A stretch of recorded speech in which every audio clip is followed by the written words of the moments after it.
Hi everybody, I'm Dr. John Hayes and I would like to welcome you to this very special episode of Beating Neuropathy TV.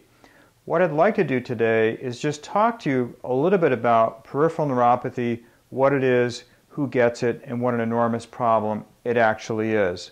And I'd also like you to leave today with a special tip that will help you navigate this whole area called peripheral neuropathy treatment. You know, the fact of the matter is there are over 100 million patients in this country alone that suffer from some form of chronic pain. And of those 100 million, approximately 1/4 of those suffer from this condition that we call peripheral neuropathy. What causes peripheral neuropathy? Well, unfortunately, many things.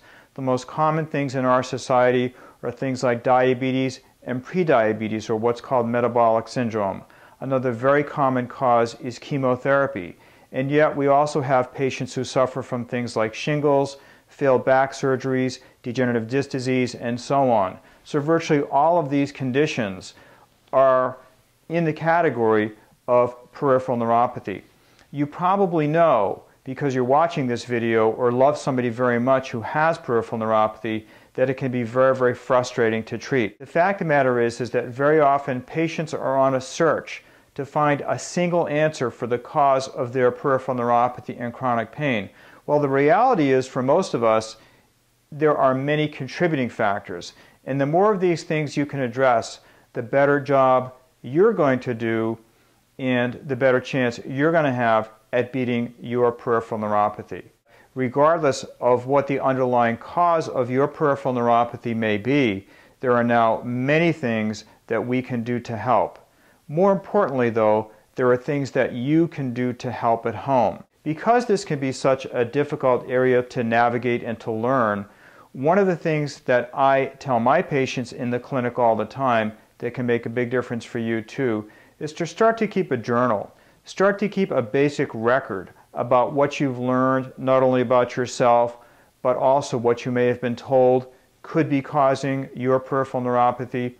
Also, this is the time to take an inventory of things in your own life. Do you smoke cigarettes? Could you stand to lose some weight? Could you do a better job with your fitness and your nutrition? All of these things can have a very, very huge impact on how you feel and how you function.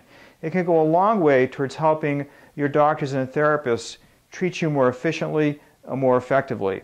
Write down your questions. Let us know what your concerns are. Let your doctors and your therapists know what your concerns are, and start to become more proactive.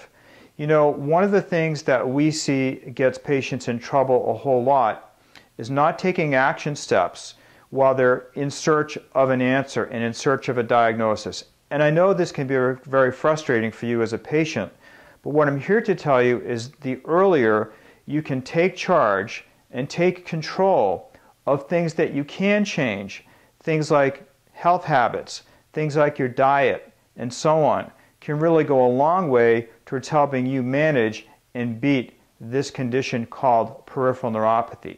So I look forward to spending more time with you on a regular basis here on Beating Neuropathy TV. Whatever we can do to assist you along your journey to recovery, please let us know. Remember, we are always here to help you, and we wish you the very best on your road to recovery.